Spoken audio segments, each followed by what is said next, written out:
Assalamualaikum warahmatullahi wabarakatuh. Hassantukum bil hayyil qayyumi alladzi la yamutu abada wa dafa'tu ankumus su'a bi alfi la hawla wa la quwwata illa billahil aliyyil azim. Sahabat-sahabat sekalian, sebuah hadis yang diriwayatkan oleh Imam Muslim, Imam An-Nasa'i, Imam Ahmad, dan Imam Baihaqi dari Abi Hurairah. Rasulullah Shallallahu Alaihi Wasallam bercerita, ada 3 orang soleh yang sedang menanti diadili oleh Allah Subhanahu Wa Taala. Ketiganya merasa yakin akan diputuskan menjadi penghuni surga karena apa yang selama ini mereka lakukan di dunia akan menghantarkannya ke surga. Mereka adalah seorang yang mati syahid di jalan Allah, kemudian seorang ulama, dan yang ketiga adalah seorang dermawan. Sahabat-sahabat sekalian, orang pertama dipanggil menghadap Allah. Ia adalah seorang yang mati syahid di jalan Allah. Allah pun bertanya, apa yang telah kau perbuat dengan nikmatku di dunia? Orang itu menjawab, saya telah berperang karenamu, sehingga saya mati syahid di jalanmu. Allah pun menyangkalnya, kau telah berdusta. Bukankah kau berperang agar namamu disebut sebagai orang yang pemberani? Kau berperang di jalanku, tetapi tidak karena aku. Lalu kemudian orang itu pun diseret dan dilempar ke neraka.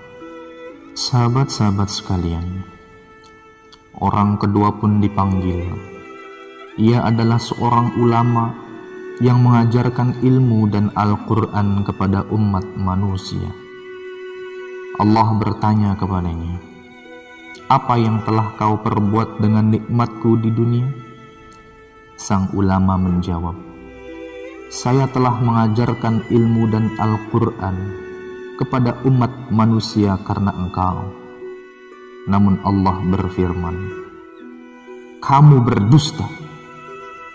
Kamu mengajarkan ilmu dan Al-Quran bukan karena aku, tetapi agar kamu disebut sebagai orang yang alim. Maka sang ulama pun dilempar ke neraka. Sahabat-sahabat sekalian, orang ketiga pun dipanggil. Kali ini adalah orang yang sangat dermawan. Sang dermawan dianugerahi oleh Allah berupa harta yang melimpah. Allah pun menanyakan tanggung jawabnya atas nikmat itu. Apa yang telah engkau perbuat dengan nikmatku di dunia?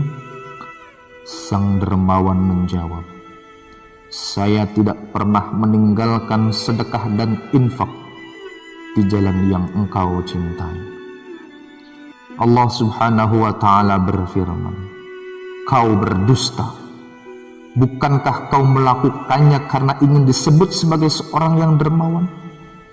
Sang dermawan yang ria ini pun diseret dan dilempar ke neraka, bergabung dengan 2 temannya yang juga menyimpan sifat ria di hati mereka.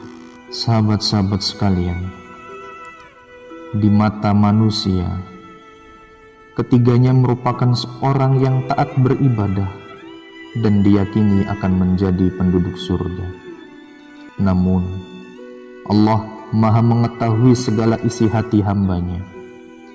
Ketiganya tak pernah mengikhlaskan amal mereka untuk Allah, melainkan agar diakui manusia. Mereka pun berakhir di neraka dan menjadi penghuni neraka.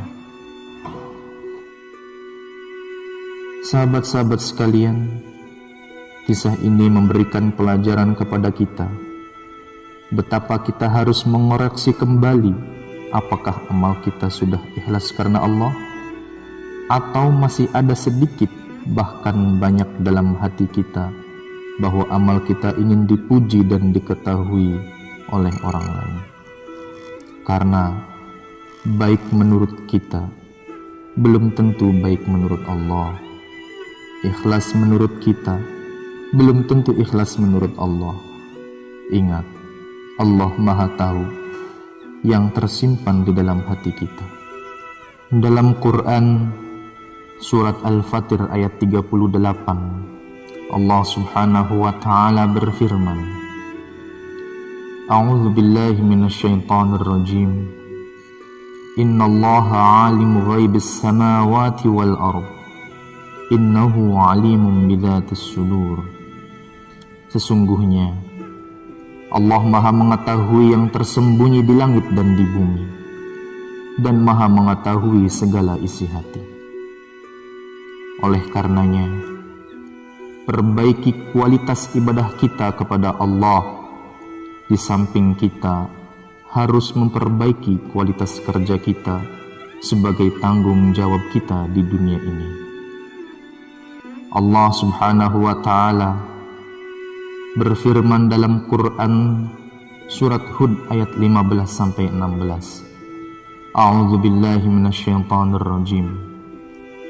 Man kana yuridul hayatad dunya wa zinataha nuwaffi ilaihim a'malahum fiha wa hum fiha la yubkhasun.